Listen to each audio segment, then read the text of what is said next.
राष्ट्र सर्वप्रथम की बात कार्यक्रम में आप सभी राष्ट्रवासियों का हार्दिक स्वागत है।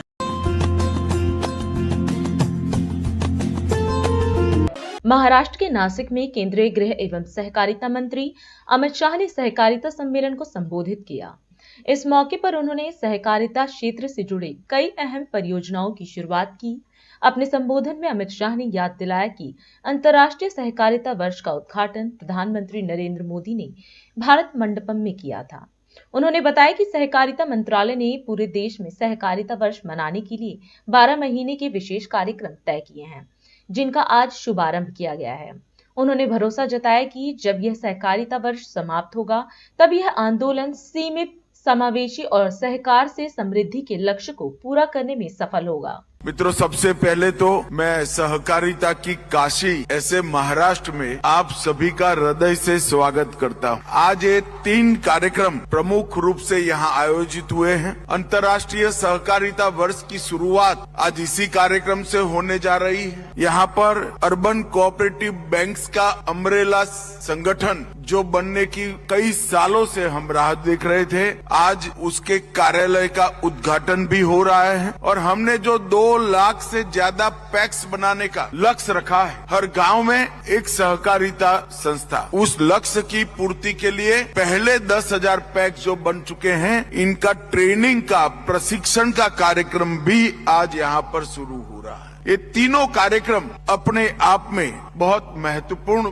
कार्यक्रम। आप सभी जानते हैं कि अंतर्राष्ट्रीय सहकारिता वर्ष का उद्घाटन भारत मंडपम में देश के सम्माननीय प्रधानमंत्री नरेंद्र मोदी जी ने किया। उसके बाद सहकारिता मंत्रालय ने भारत में सहकारिता वर्ष की मनाने के लिए ढेर सारी बैठक करने के बाद एक कार्यक्रम तय किया है 12 महीने का।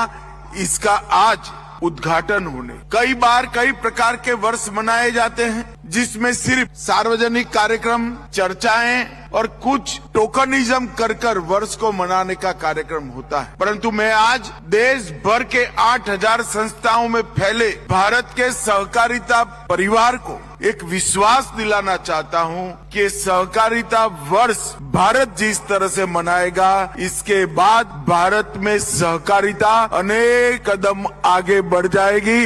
इसमें किसी को संशय रखने की जरूरत। यही वर्ष के अंदर शिस्त और शुचिता आए, इसके लिए भी काम करेंगे। यही वर्ष के अंदर सहकारी संस्थाएं समृद्ध बने, इसके लिए भी काम करेंगे। और यही वर्ष के अंदर कई नए क्षेत्रों के अंदर सहकारिता की रीच बढ़े और भारत का हर व्यक्ति किसी न किसी प्रकार से सहकारिता से जुड़े। इस दिशा में हम बहुत आगे बढ़ेंगे। ये सब चर्चा, चिंतन और फैसले कर ये सहकारिता वर्ष के कैलेंडर को बनाने का काम भारत सरकार के सहकारिता मंत्रालय ने किया है। और मेरे पूरे विश्वास के साथ कि जब सहकारिता वर्ष समाप्त होगा 31 दिसंबर 2025, हमारी सहकारिता का विकास सिमेट्रिक भी होगा, समावेशी भी होगा और सहकार के समृद्धि के हमारे लक्ष्य को बड़े हद तक हम सिद्ध कर चुके हूँ। हमारे देश में सहकारिता एक कोई नया विचार नहीं, बहुत पुराना, शायद विश्व में सबसे पुराना सहकारिता का विचार अगर कहीं पर पनपा तो हमारे भारत में। और मैं आज आप सभी को बताने आया हूँ कि मोदी जी का जो लक्ष्य है, दुनिया की 3रे नंबर की आर्थिक शक्ति बनना और 2047 तक पूर्ण विकसित राष्ट्र बनना, ये दोनों लक्ष्यों की पूर्ति में सहकारिता क्षेत्र का बहुत बड़ा योगदान रहने वाला है। ये आप विश्वास से मान कर चलना। सहकारिता क्षेत्र सामाजिक समरसता, समानता और समावेश, ये तीनों सिद्धांत के साथ आगे बढ़ेगा और इसी प्रकार से इसका हमने डिजाइन किया है। आज यहाँ पर सहकारी बैंकों के अम्ब्रेला संगठन राष्ट्रीय सहकारी वित्त एवं विकास निगम, इसके कॉरपोरेट कार्यालय का वर्चुअल उद्घाटन किया है। यहाँ अर्बन बैंकों के फेडरेशन के सभी लोग भी बैठे हैं, कुछ प्रमुख अर्बन बैंकों के चेयरमैन और एमडी भी बैठे हैं। मगर मैं आपको एक बात कहना चाहता हूँ, इतने छोटे से कार्यालय से कुछ नहीं होना है। ये टेम्पररी कार्यालय है, बहुत जल्द ही अम्ब्रेला संगठन का एक भवन बनाकर देश में नई सहकारी बैंकों की श्रृंखला बनाने के लिए हम आगे बढ़ेंगे। आज यहाँ पर 10,000 पैक्स जो रजिस्टर किए हैं, इसके लिए भी मैं बाद में बात करूंगा। पहले अम्ब्रेला संगठन के लिए बात करना चाहता हूं। ये अम्ब्रेला संगठन है, मल्टी डायमेंशनल फायदा अपने अर्बन कोऑपरेटिव सेक्टर को देगा। एक अर्बन कोऑपरेटिव बैंक और सारी कोऑपरेटिव बैंकों के लिए अलग थलग कोर बैंकिंग सिस्टम से हटकर एक एकीकृत प्लेटफॉर्म पर ले जाकर राष्ट्रीय स्तर पर क्लियरिंग की दिशा में हम आगे बढ़ेंगे। ये काम अम्ब्रेला संगठन का है। आम आदमी पार्टी के राष्ट्रीय संयोजक और दिल्ली के पूर्व मुख्यमंत्री अरविंद केजरीवाल ने यूपी के सीएम योगी आदित्यनाथ के बयान पर पलटवार किया है। आपको बता दें कि सीएम योगी ने दिल्ली की कानून व्यवस्था पर सवाल उठाए थे।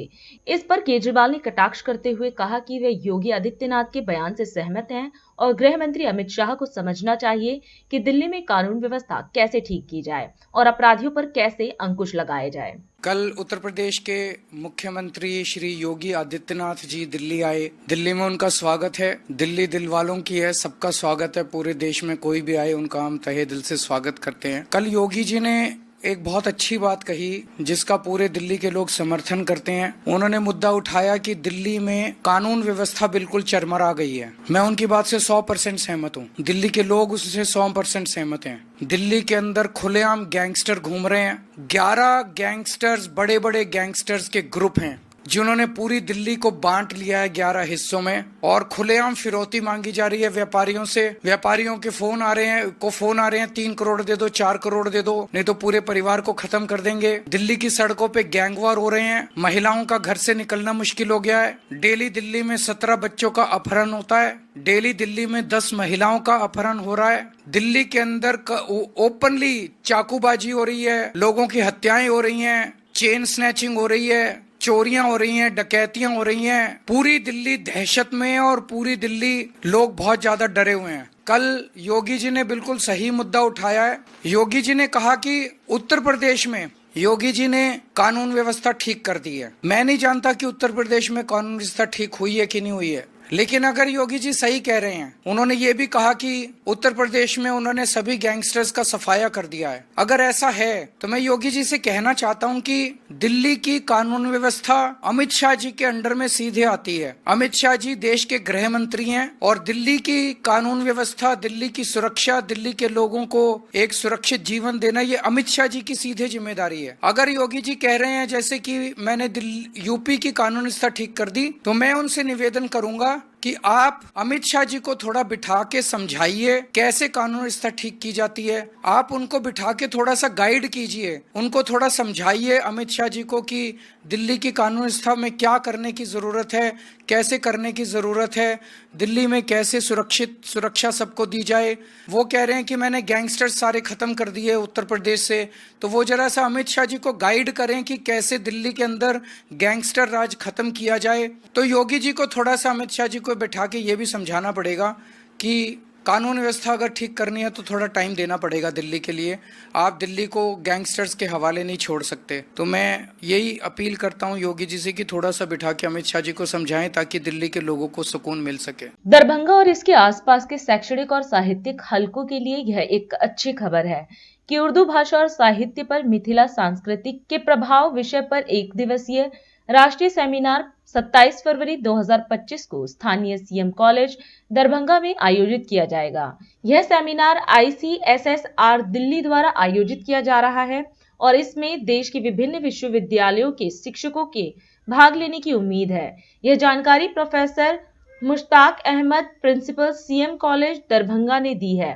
प्रोफेसर अहमद ने बताया कि सीएम कॉलेज दरभंगा के उर्दू विभाग के अध्यक्ष डॉक्टर खालिद अंजुम उस्मानी इस सेमिनार के संयोजक हैं और उपरोक्त विषय पर उनके प्रस्तुतिकरण को राष्ट्रीय एवं अंतर्राष्ट्रीय सेमिनार डिवीजन नई दिल्ली द्वारा अनुमोदित किया गया है। प्रोफेसर अहमद ने कहा कि उर्दू भाषा न केवल एक भाषा है बल्कि इस भाषा ने दुनिया की विभिन्न संस्कृतियों और सभ्यताओं को भाषाई दृष्टिकोण से भी प्रभावित किया है और इसके प्रभावों को भी स्वीकार किया है। उर्दू भाषा ने क्षेत्रीयता को भी प्रभावित किया है। यहाँ की संस्कृति और सभ्यता ने इसके प्रभावों को स्वीकार किया है उन्होंने बताया कि सेमिनार की तैयारी को लेकर उर्दू विभाग सीएम कॉलेज दरभंगा के सभी शिक्षकों के साथ बैठक की गई, जिसमें इस सेमिनार की तिथि 27 फरवरी 2025 तय की गई है और प्रतिभागियों से संपर्क स्थापित कर अन्य आवश्यक व्यवस्थाओं पर चर्चा की गई। बैठक में doctor Khalid Anjum Usmani, doctor Faizan Haider, doctor Shabnam, doctor Masroor Hadid शामिल थे। सीएम कॉलेज दरभंगा के उर्दू विभाग के अनुरोध को स्वीकार करने और इस महत्वपूर्ण शोध विषय पर सेमिनार आयोजित करने के लिए वित्तीय सहायता स्वीकृति करने के लिए कॉलेज प्रबंधन ने आईसीसीआर के प्रति आभार व्यक्त किया है। ब्रेक का हम चलते हैं ब्रेक पर, आप कहीं जाए नहीं, छोटा सा break.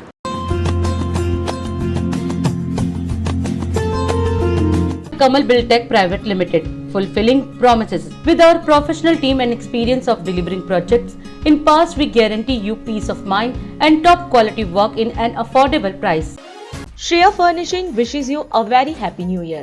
Our company is the biggest wholesale showroom in India with the finest fabric catering to all segments of the market. Visit our shop 1/88 WHS Timber Market, Kirtinagar, New Delhi. Powered by Kamal Buildtech Private Limited, fulfilling promises. With our professional team and experience of delivering projects, in past we guarantee you peace of mind and top quality work in an affordable price. और अधिक खबरों के लिए आप हमारे YouTube channel दैनिक India दर्पण को अभी सब्सक्राइब करें और नोटिफिकेशन के लिए बेल आइकन को प्रेस करना ना भूलें। राष्ट्र सर्वप्रथम की बात कार्यक्रम में ब्रेक के बाद एक बार फिर आप सभी राष्ट्रवासियों का स्वागत है। प्रवर्तन निदेशालय ने राजस्थान में स्कूलों के खिलाफ खेल के सामान की आपूर्ति से संबंधित निधियों में कथित वित्तीय अनियमितताओं से जुड़े धन शोधन मामले में एक पूर्व विधायक के कई परिसरों पर छापेमारी की। गुजरात के वडोदरा में 3 स्कूलों को बम से उड़ाने की धमकी दी गई। स्कूलों को उड़ाने की ये धमकी ईमेल के जरिए दी गई। शिवसेना सांसद संजय राउत ने दावा किया कि महाराष्ट्र को जल्द ही तीसरा उप मुख्यमंत्री मिलेगा। सुप्रीम कोर्ट ने उस जनहित याचिका पर विचार करने से इनकार कर दिया जिसमें स्रोत पर कर कटौती प्रणाली को स्पष्ट रूप से मनमाना, तर्कहीन और विभिन्न मौलिक अधिकारों का उल्लंघन घोषित करने की मांग की गई थी। मध्य प्रदेश हाई कोर्ट ने राज्य के मुख्य सचिव से एक कार्यकर्ता के निष्कासन को अवैध घोषित करते समय कानून के वास्तविक इरादे की सराहना किए बिना राजनीतिक दबाव में आदेश पारित करने के खिलाफ जिला मजिस्ट्रेट को निर्देश देने को कहा। राज्यसभा सांसद स्वाति मालीवाल ने दिल्ली के पूर्व मुख्यमंत्री अरविंद केजरीवाल और पंजाब के मुख्यमंत्री भगवंत मान पर तीखा हमला किया। वक्फ संशोधन विधेयक 2024 पर संयुक्त संसदीय समिति की बैठक में विपक्षी सांसदों का हंगामा देखने को मिला। पिछले सप्ताह उत्तर भारत में फिटजी कोचिंग सेंटर बंद हो गए हैं, जिनमें नोएडा, गाजियाबाद, भोपाल, वाराणसी, दिल्ली और पटना के स्थान शामिल हैं। मुख्यमंत्री योगी आदित्यनाथ ने मिल्कीपुर विधानसभा क्षेत्र के उपचुनाव के लिए एक सार्वजनिक रैली को संबोधित किया। इस बार सर्दियों के मौसम में भी गर्मी ने अपने रिकॉर्ड बनाए हैं। बीते कुछ दिनों से खिल रही धूप के कारण दिल्ली और एनसीआर के लोगों को गर्माहट का अनुभव हो रहा है। अयोध्या के मिल्कीपुर विधानसभा क्षेत्र में जनसभा आयोजित की गई, जहां मुख्यमंत्री योगी आदित्यनाथ ने जनता को संबोधित किया। मुख्यमंत्री ने प्रयागराज में हो रहे महाकुंभ का जिक्र करते हुए इसे 144 साल बाद होने वाला सौभाग्य बताया। उन्होंने कहा कि हाल ही में पूरी यूपी कैबिनेट ने महाकुंभ में स्नान किया है और बीते 10 दिनों में 10 करोड़ श्रद्धालुओं ने यहां स्नान किया है। सीएम योगी ने कहा कि देश में जातिवाद को परिवारवादी राजनीति ने बढ़ावा दिया, लेकिन उनकी सरकार सबके लिए समान अवसर सुनिश्चित करा रही है। आपके उमंग को देख करके मुझे प्रयागराज का महाकुंभ याद आ रहा है। मैं परसों ही हमारी पूरी कैबिनेट, सभी मंत्रीगण प्रयागराज में मां गंगा, मां यमुना और मां सरस्वती के पावन त्रिवेणी के संगम पर हम लोगों ने डुबकी लगा करके पुण्य के हम भागीदार बने। बहनों और भाइयों, कितना आनंद आ रहा था और कितने हम सौभाग्यशाली हैं। बिना भेदभाव के, बिना किसी बाधा के हमारे प्रदेश उत्तर प्रदेश में इस सदी की 144 वर्षों के बाद इतना पावन क्षण हमारे सामने आया कि हमें प्रयागराज के महाकुंभ में स्नान करने का सौभाग्य प्राप्त होकर के देश और दुनिया से आने वाले श्रद्धालुओं को उनकी सेवा करने का सौभाग्य प्राप्त हो रहा है। आप याद करिए, पिछले 10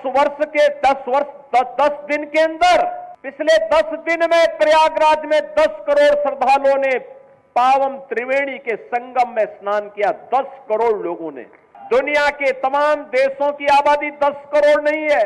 और 13 जनवरी से 26 फरवरी के 45 दिनों के अंदर महाकुंभ में जो स्नान होगा, बहनों और भाइयों, ये 45 करोड़ श्रद्धालुओं के आने की संभावना है। 45 करोड़ आबादी दुनिया में केवल 2 देशों की है, 45 करोड़ से ज्यादा। एक भारत की है और दूसरा चीन की है। बाकी दुनिया के जितने भी देश हैं, लगभग 200 देश हैं, उन 200 देशों की आबादी 45 से 40 करोड़ से कम ही है। हम उत्तर प्रदेश वासी, भारतवासी सौभाग्यशाली हैं।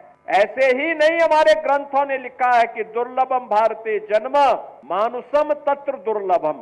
भारत में जन्म लेना दुर्लभ है और उसमें भी मनुष्य के रूप में जन्म लेना और भी दुर्लभ है। और प्रयागराज महाकुंभ इस बात का एहसास करा रहा है। पूरा देश, पूरी दुनिया, हर सनातन धर्मावलंबी बिना जाति के, बिना पंथ के भेदभाव के एक संगम में स्नान कर रहा है, गौरव की अनुभूति कर रहा है। मां गंगा का आशीर्वाद, भगवान प्रयागराज का आशीर्वाद उस संगम के माध्यम से प्राप्त हो रहा है। और संगम का एक ही संदेश है, महाकुंभ का एक ही संदेश, या त्रिवेणी का एक ही संदेश, एकता से ही अखंड रहेगा ये देश। एकता से ही अखंड रहेगा ये देश। बहनों और भाइयों, एकता के मार्ग में सबसे बड़ी चुनौती है जातिवाद, सबसे बड़ी चुनौती है परिवारवाद। और आज उसी परिवारवाद पर प्रहार करने के लिए मैं आपके पास आया हूं। उसी जातिवाद पर प्रहार करने के लिए मैं आपके पास आया हूं, आपसे अनुरोध करने के लिए, आपसे अपील करने के लिए। आपके विकास में बाधा है ये परिवारवाद और जातिवाद की राजनीति। आपके विकास में बाधा है ये बांटने की राजनीति। आपकी आस्था के साथ खिलवाड़ है परिवारवाद की राजनीति और जातिवाद की राजनीति। ये जातिवाद की राजनीति वे लोग कर रहे हैं, ये परिवारवाद की राजनीति वे लोग कर रहे हैं जिन्होंने केवल और केवल अपने परिवार की चिंता की, जनता जनार्दन की चिंता नहीं की।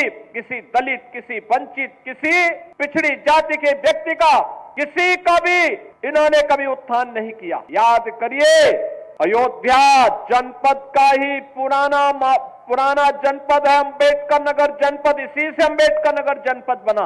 और जब ये पुराना जनपद अयोध्या था, तब इसी जनपद में पैदा हुए थे स्वर्गीय राम मनोहर लोहिया जी, डॉक्टर राम मनोहर लोहिया। लोहिया जी ने एक बात कही थी समाजवादियों की। उन्होंने कहा था, संपत्ति और संतति के चक्कर में जो पड़े वह समाजवादी नहीं। आप मुझे बताओ, ये आज के समाजवादी तो संपत्ति के ही चक्कर में ज्यादा पड़े हैं। जो प्लॉट खाली है वह प्लॉट हमारा है, उस पे सब जगह इनके झंडे लग जाते थे, जगह जगह झंडे लग जाते थे, कब्जा कर लेते थे। बिहार में भारत रत्न जननायक कर्पूरी ठाकुर की 101वीं जयंती पर आयोजित कार्यक्रम में उपराष्ट्रपति जगदीप धनखड़ और केंद्रीय मंत्री शिवराज सिंह चौहान ने शिरकत की। इस दौरान उपराष्ट्रपति ने कर्पूरी ठाकुर को सामाजिक न्याय का मसीहा बताते हुए कहा कि उन्होंने आरक्षण लागू कर समानता के नए युग की शुरुआत की और समाज के हाशिए पर मौजूद लोगों के लिए अपना जीवन समर्पित किया। वहीं केंद्रीय मंत्री शिवराज सिंह चौहान ने भी इस मौके पर अपने विचार व्यक्त किए। कर्पूरी जी के निवास स्थान पर जाकर जब मैंने उनको श्रद्धा सुमन अर्पित किए, नमन किए, मेरे मन में एक भावना आई, राष्ट्र को समर्पित करने की। राष्ट्र ही सर्वोपरि है, उनका जीवन हमारे लिए प्रेरणादायक है। ये गांव कर्पूरी ठाकुर की जन्मभूमि है और उनकी कर्मभूमि पूरा भारत राष्ट्र है। नश्वर संसार को विदा करने के 36 वर्ष बाद भारत माँ के इस महान सपूत को देश की सबसे बड़ी जो भारत रत्न है उससे अलंकृत किया गया। जब कर्पूरी ठाकुर को और चौधरी चरण सिंह को भारत रत्न से अलंकृत किया गया, पूरे देश में खासकर ग्रामीण वर्ग में एक खुशी की लहर हो गई। मैंने राज्यसभा में वो उत्साह देखा है जब ये घोषणा की गई कि कर्पूरी ठाकुर जी को भारत रत्न से नवाजा जा रहा है। मन में विचार आता है कि ये पहले क्यों नहीं हुआ। अब बदलाव आ गया है, उनको चिन्हित किया जा रहा है जो हमारे आदर्श हैं और उनको सही सम्मान दिया जा रहा है। भारत का ये महान सपूत कर्पूरी ठाकुर जी सामाजिक न्याय के मसीहा हैं। मैं कर्पूरी ग्राम की माटी पानी को नमन करता हूं। उन्होंने एक असाधारण व्यक्तित्व के धनी जैसे व्यक्ति का सर्जन किया है। आज भी हम देख रहे हैं उनकी भावना का आदर करते हुए उनके पद पर चलते हुए नेता है आपके मुख्यमंत्री नीतीश कुमार जी और मंच पर विराजमान शिवराज चौहान जी उनके सपनों को साकार कर रहे हैं।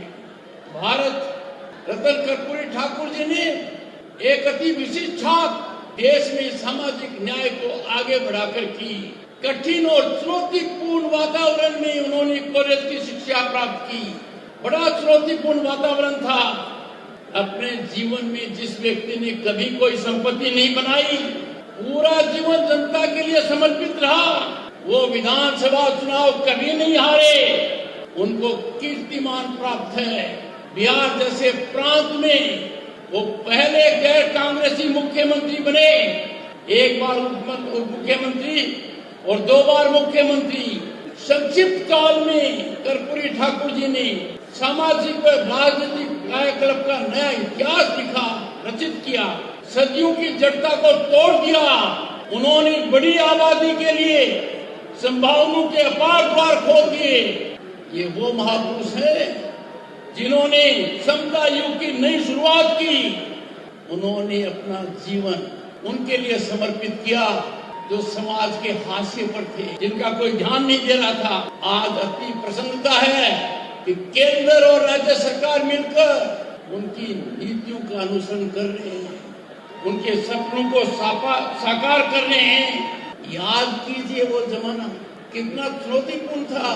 1978 में सत्ता में आने के बाद क्या उनका सोच था सामाजिक न्याय का। उन्होंने आरक्षण लागू किया, किसी विरोध की परवाह नहीं की। ये एक नया अध्याय लिखा। जैसा माननीय कृषि मंत्री जी ने बताया, उन्होंने अंग्रेजी की अनिवार्यता को खत्म किया, सरकारी दफ्तर में हिंदी कामकाज को बढ़ावा दिया। अपने लिए तो सब जीते हैं, कीट पतंगे भी जीते हैं, पशु पक्षी भी जीते हैं। अपने लिए जिए तो क्या जिए। जीता वास्तव में वो है जो देश के लिए जीता है, जनता के लिए जीता है, औरों के लिए जीता है। और कर्पूरी जी का पूरा जीवन अपने लिए नहीं था, जनता के लिए था, गरीबों के लिए था, दीनों दुखियों के लिए था, पिछड़ों के लिए था, किसानों के लिए था। है समय नदी की धार के जिसमें सब बह जाया करते हैं, लेकिन कुछ ऐसे होते हैं इतिहास बनाया करते हैं। कर्पूरी जी ने विशेषकर गरीबों और पिछड़ों की सेवा करके एक नया इतिहास रचा था। ये बहनों और भाइयों, आज मैं इस धरती को, कर्पूरी ग्राम की इस पवित्र माटी को प्रणाम करता हूँ जिसने कर्पूरी जी जैसी महान विभूति को जन्म दिया। और कर्पूरी जी ने जो काम किया, अगर घंटों भी वर्णन करें तो वो कम है। उनका चिर परिचित नारा था, 100 में 90 शोषित है, शोषितों ने ललकारा है, धन धरती और राजपाट पे 90 भाग हमारा है। वो ये भी कहते थे, अधिकार चाहो तो लड़ना सीखो, पग पग पर अड़ना सीखो, जीना है तो मरना सीखो। लेकिन वो जिए तो जनता के लिए, हर क्षण उनने देश और जनता के लिए समर्पित किया। पिछड़ों को आरक्षण देने का काम अगर किसी ने किया था तो उनका नाम स्वर्गीय श्री कर्पूरी ठाकुर था। मैं उनको प्रणाम करता हूँ। शिक्षा के मामले में यहाँ बहन और भाई बड़ी संख्या में, गरीब को भी शिक्षा का बराबर अधिकार मिलना चाहिए। और इसलिए मैट्रिक तक फ्री शिक्षा करने का अगर फैसला लिया था तो कर्पूरी बाबू ने लिया था। और एक बात और, तकलीफ आज भी होती है, वो पक्षधर थे अपनी भाषा में शिक्षा देने के लिए। जब कर्पूरी बाबू मुख्यमंत्री बने तो उस समय शिक्षा, मैट्रिक की परीक्षा के लिए अंग्रेजी पास करना जरूरी था। और अंग्रेजी गांव में तो जानते नहीं है, अंग्रेजी वैसे भी मैं भाषा के रूप में विरोधी नहीं, लेकिन गांव में हम अपनी मातृभाषा में ठीक से पढ़ाई कर सकते हैं। तो कई बच्चे अंग्रेजी में फेल हो जाते थे तो मैट्रिक पास ही नहीं कर पाते थे। ये कर्पूरी बाबू थे जिन्होंने अंग्रेजी में पास होने की अनिवार्यता मैट्रिक पास होने के लिए खत्म कर दी, अपनी भाषा में शिक्षा प्राप्त कर। फैसले एक नहीं अनेक है, लेकिन समय की सीमाएं, कई प्रेरक प्रसंग उनके जीवन के। कर्पूरी बाबू जब मुख्यमंत्री थे 1977 में, एक बार लोकनायक जयप्रकाश नारायण जी के जन्म दिवस पर देश के कई नेता पटना में इकट्ठे हुए थे। सीएम कर्पूरी बाबू भी गए थे उस समय। उनका कुर्ता फटा था। फटा कुर्ता देख के स्वर्गीय चंद्रशेखर जी ने वहां उपस्थित लोगों से कहा कि जरा कुर्ते के लिए कर्पूरी जी को दान कर दें, कुछ दान दें। लोगों ने पैसा इकट्ठा किया तो वो पैसा भी कर्पूरी बाबू ने सीएम राहत कोष में दान कर दिया। ऐसे थे कर्पूरी बाबू। आज मैं अपने उनके चरणों में श्रद्धा के सुमन अर्पित करता हूं। आओ कर्पूरी जी के बताए मार्ग पर चलकर हम भी जनता के कल्याण में जुटे। एक बार फिर कर्पूरी बाबू के चरणों में प्रणाम, इस पवित्र धरा को प्रणाम और यहाँ की जनता को प्रणाम। बोलिए भारत माता की। बहुत बहुत धन्यवाद। लोकमाता अहिल्याबाई होलकर की 300वीं जयंती के अवसर पर मंडलेश्वर में महेश्वर और जानापाव उद्यान माइक्रो सिंचाई परियोजना का शिलान्यास कार्यक्रम आयोजित किया गया। इस खास मौके पर मध्य प्रदेश के मुख्यमंत्री मोहन यादव ने कार्यक्रम में शिरकत की। मुख्यमंत्री ने अपने संबोधन में लोकमाता अहिल्याबाई होलकर के महान जीवन और समाज के प्रति उनके योगदान को याद किया। उन्होंने महिलाओं की सशक्तिकरण और उनके कल्याण के लिए अहिल्याबाई द्वारा किए गए ऐतिहासिक कार्यों का उल्लेख भी किया। जब लोकमाता के स्थान पर कैबिनेट करने आए तो कैबिनेट के लिए आमतौर पर जिन महापुरुष के बारे में सोचकर कोई कार्यक्रम बनाते हैं तो आमतौर पर उनकी एक विशेषता होती है, दो विशेषता होती है, कुछ बातों पे गौर कर लेते हैं। लेकिन अहिल्या माता के मामले में तो समूचा एक तरह से पूरा जीवन, कौन कौन सा क्षेत्र उन्होंने छोड़ा, हर एक क्षेत्र के लिए बड़ी से बड़ी बात अगर उस समय में इतनी चुनौतियों के बाद भी आगे किसी ने संभव की है, उनका नाम है अहिल्या माता, हमारी महारानी अहिल्याबाई। किसानों की बेहतरी की बात करते हैं तो उस काल में भी बुला करके कुएं बनाने के लिए राशि देना, बगीचे बनाने के लिए राशि देना, कोई उल्टे सुल्टे रास्ते पे जाए तो बुला के समझा करके उसके जीवन में भी अपना जीवन सही मार्ग पे चलाने के लिए किसी को नहीं छोड़ा। हमारे क्या आदिवासी, क्या नगरवासी, क्या ग्रामवासी, सबके जीवन का विचार और छोटे से राज्य में भी कितना बड़ा सोच है। हमारे राज्य की व्यवस्था भी सुव्यवस्था में बदले, राज्य की व्यवस्था में कोई परेशानी नहीं आना चाहिए, लेकिन राज्य के अंदर भी जो अहिल्या माता ने किया है, महिलाओं की सेना बना दे, ये तो पहली बार हुआ। जोरदार अभिनंदन करो अपने राजमाता जी के लिए।